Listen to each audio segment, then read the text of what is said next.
अस्सलाम वालेकुम। बात तो किसी और मौजू पे करनी थी, लेकिन कुछ बातें आपके गोशगुजार करना चाहता हूँ क्योंकि इलेक्शन नज़दीक आता जा रहा है। मैंने अपने पिछले 3 व्लॉग्स में जो मैंने 3 से 9 दिसंबर के दरमियान किए हैं, इनमें कुछ इंतहाई अहम गुजारिशात की थी। ये शेर अफजल मरवत, जदीद जंगी हथियार और मज़हब बतौर हथियार, ये 3 मौज़ूआत, इन पर मैंने वो व्लॉग्स किए थे। मैंने इस खदशे का इजहार किया था कि जो ही पीटीआई के अंदर तब्दीलियां आना शुरू होंगी, अंदरूनी और बैरूनी ताकतों के हरबे भी तब्दील होना शुरू हो जाएंगे। इस वक्त सबसे ज्यादा आप देख रहे होंगे कि आहिस्ता आहिस्ता इख्तिलाफात पैदा हो रहे हैं। ये ऐसी इत्तलात सामने आ रही हैं कि कभी शेर अफजल खान के किरदार पे शक किया जाता है, कभी गौहर अली खान, और कभी पीटीआई की दूसरी क़यादत जो है। इसमें ओवरसीज पाकिस्तानियों की जो क़यादत है वो भी, उन्होंने भी काफ़ी हद तक मायूस किया है। ख़ास तौर से जब आसिम मुनीर का अमेरिका का दौरा हो रहा था, तो शेर अफजल खान मरवत ने बयान दिया था कि इमरान खान की तरफ से हिदायत हैं कि कोई मुजाहरा ना किया जाए, लेकिन सहाफ़ियों ने भी इसको रिपोर्ट किया और मुसद्दक़ा इत्तलात नहीं आई कि इमरान खान ने कोई ऐसी बात की थी। ये भी एक सवाल बनता है। इसके अलावा जो है, कभी हमारे मोहतरम हैदर मेहदी की तरफ से ये खबरें आती हैं कि शेर अफजल मरवत का किरदार मशकूक होता चला जा रहा है, गौहर खान का किरदार मशकूक होता जा रहा है, कुछ और लीडर हैं पीटीआई के अंदर जिनके किरदार मशकूक हैं या जो बिल्कुल ही खामोश हैं। अ, अब अगर मैं उन पिछले 3 व्लॉग्स का खुलासा लेके बैठूंगा तो इसमें काफ़ी टाइम लग जाएगा। मैं आपसे कुछ अर्ज करने चला हूँ जो आपको बहुत ध्यान से सुनना होगा। आपसे गुजारिश ये है कि अगर मौका मिले और वक्त हो तो ये वीलॉग ज़रूर देखिएगा। अपने चैनल का लिंक मैं डिस्क्रिप्शन में डाल दूंगा। ये वीलॉग जब आप देख लें तो फिर ये भी जहन में रखिएगा कि अमेरिका में भी इलेक्शन होने वाले हैं। जो बाइडेन हर कीमत पर सदर रहना चाहता है, उसको जो अमेरिकी स्टैब्लिशमेंट है वो सदर के तौर पे एक कठपुतली के तौर पे सामने रखना चाहती है। अब जो बाइडेन इसके लिए चाहे उसे जंग ही क्यों ना छेड़नी पड़ जाए, वो छेड़ेगा। याद रखिए कि अमेरिका के माजी में तकरीबन हर सदर ने किसी न किसी मुल्क पर जंग मुसल्लत की है ताकि लोगों को इलेक्शन में वोट डालने के लिए कायल किया जा सके। मेरी यादाश्त या मैंने अपने होश में जो कुछ देखा, रेगन के दौर में अफगानिस्तान, जॉर्ज बुश सीनियर और जूनियर ने इराक और अफगानिस्तान, ओबामा ने पाकिस्तान, अफगानिस्तान, और फिर उसी के दौर में जो उसामा बिन लादेन के खिलाफ ऑपरेशन हुआ और गालिबन सलाला पोस्ट का भी हादसा हुआ। उसके बाद ट्रंप ने ईरान में जो कासिम सुलेमानी को ख़त्म करवाया और अफगानिस्तान में जो मदर ऑफ ऑल बॉम्ब्स जो फिकवाया, अफगान तालिबान को वार्निंग देने के लिए कि सीधे हो जाओ वरना हम किसी भी हद तक जा सकते हैं और इससे ज़्यादा भी कुछ इस्तेमाल कर सकते हैं। अब बाइडन को उल्टा अफगानिस्तान में ये चीज़ ना उसको अफगानिस्तान में मिली, ना उसको क्या कहते हैं कहीं और कोई ऐसी जंग उसको मिली।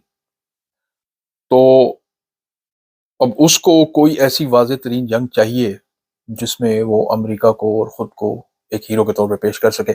अब यूक्रेन की जंग और उसके बाद इसराइल और फ़लस्तीन के दरमियान जो कुछ हो रहा है, जिस तरह लोग मर रहे हैं, इस चीज़ से कतई नज़र कि दुनिया क्या कह रही है, जो बाइडेन दोनों जंगों को हवा दे रहा है या उसकी इंतज़ामिया इस चीज़ को कोशिश कर रही है कि हवा बना हवा बनाकर पेश किया जाए।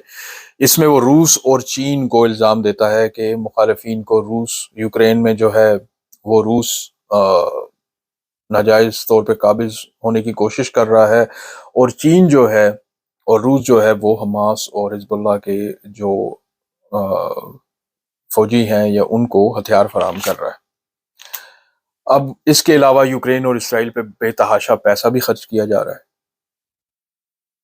एक तरफ वो रख लीजिए, इस खित्ते में चीन और रूस का असर रोकने के लिए ले दे के पाकिस्तान ही रह जाता है, क्योंकि ईरान से तो ताल्लुकात ठीक नहीं है, अफगानिस्तान में तालिबान है, भारत वैसे ही आंखें दिखाता है आगे से, तो पीछे पाकिस्तान रह जाता है। अब इसका बिकाऊ सेटअप जिसे इस्तेमाल करके उसे अपनी अवाम और अपने हमसायों के खिलाफ कार्रवाइयां करने पर मजबूर किया जाएगा, और यह होता नजर आ रहा है। ये सारी तमहीद बांधने का मकसद ये है कि आजकल बहुत कंफ्यूजन फैल रही है और फैलाई जा रही है क्योंकि इलेक्शन करीब है। बांग्लादेश में जो इलेक्शन हुआ इसकी आपने शक्ल देख ली। अब کچھ افواہیں یہ بھی سننے میں آ رہی ہیں کہ بنگلہ دیش ماڈل کی طرز پر ہی الیکشن کروائے جائیں، کیونکہ امریکہ اور یورپ کو اس چیز سے کوئی غرض نہیں ہے کہ الیکشن صاف یا شفاف ہوں، ان کو اس چیز سے غرض ہے کہ بس ایک دکھاوے کے الیکشن ہو جائیں۔ میاں صاحب کے ساتھ امریکی سفیر کی ملاقات اور بلاول کے ساتھ میاں صاحب کے ساتھ برطانوی سفیر اور بلاول کے ساتھ امریکی سفیر کی ملاقات اسی کھیل کا حصہ ہے۔ اب عمران خان کی لیگل ٹیم پہ بھی سوالات اٹھائے جا رہے ہیں کہ عمران خان کے جو مقدمات ہیں وہ ختم کیے جا سکتے ہیں، لیکن وہ اپنا کردار ادا نہیں کر رہے، یہاں تک کہ لطیف کھوسہ اور اعتزاز احسن پر بھی سوالات اٹھا دیے گئے ہیں۔ آپ لوگ یہ ذہن میں رکھیے کہ الیکشن قریب ہے، ہر قسم کی کنفیوژن پھیلانے کی کوشش کی جا رہی ہے، کبھی بلے کا نشان لے کر، کبھی بلے کا نشان واپس دے کر، کبھی ایک قانونی نقطہ اٹھا کر، کبھی دوسرا قانونی نقطہ اٹھا کر۔ الیکشن ہونے یا نہ ہونے کی صورت میں کیا کرنا ہے وہ وقت بتائے گا۔ ابھی ٹکٹوں کے اجراء پر بھی سوالات اٹھنا شروع ہو گئے ہیں، غرض کہ کچھ بھی محفوظ نہیں ہے، لیکن میری آپ سے ایک ہی گزارش ہے کہ الیکشن تک انتظار کیجئے، کسی بھی تجزیے اور خبر پر آنکھیں بند کر کے اعتبار کرنے اور اس پہ کوئی ایکشن لینے سے گریز کیجئے۔ ہم ایک نازک دور سے گزر رہے ہیں، 5th جنریشن وار اپنی فل سوئنگ پہ ہے۔ داخلی اور بیرونی ہاتھ اسے استعمال کر کے کنفیوژن اور مایوسی پھیلانے کی کوشش کر رہے ہیں، اور انہیں اس میں کامیاب نہیں ہونا چاہیے۔ ہمیں اس سے ہوشیار رہنا ہے، سنیں سب کو لیکن مانیں اپنی دل کی۔ آپ کی جو چھٹی حصہ ہے یہ آپ کو بتاتی ہے کہ کیا سچ ہے اور کیا جھوٹ۔ جنوری کا مہینہ بہت ہی اہم ہے، جیسا کہ میں اپنے پچھلے کچھ ویلاگز میں آپ کو بتا چکا ہوں، اور جنوری میں ہونے والے واقعات بھی آپ کو یہ دکھائی دے رہے ہیں کہ فروری میں کیا ہونے والا ہے۔ 8 فروری کچھ زیادہ دور نہیں ہے۔ آپ سب لوگ مجھ سے پوچھتے ہیں کہ کیا کریں، آپ بتاتے ہیں، باتیں کرتے ہیں، خبریں دیتے ہیں، لیکن کوئی حل نہیں بتاتے۔ تو جناب، پہلی تو چیز یہ ہے کہ میں کیا، میری اوقات کیا، میں آپ کو کیا حل بتا سکتا ہوں، لیکن میری ناقص رائے میں ابھی صبر کی ضرورت ہے۔ ابھی آپ لوگ دیکھتے جائیے کہ کیا ہو رہا ہے، الیکشن ہونے کا انتظار کیجیے۔ الیکشن نہ ہوئے تو آگے کیا ہوگا، کیا کرنا ہے، وہ بعد کی بات بعد میں دیکھی جائے گی۔ اس وقت جو عوامی ری ایکشن آئے گا وہ تو بہت ہی خوفناک ہوگا جو میں دیکھ رہا ہوں۔ لیکن آپ لوگوں کو اپنے ووٹ کا استعمال کرنا ہے، الیکشن ہونے تک امن اور صبر سے رہنا ہے اور دیکھتے رہنا ہے کہ کیا ہونے والا ہے۔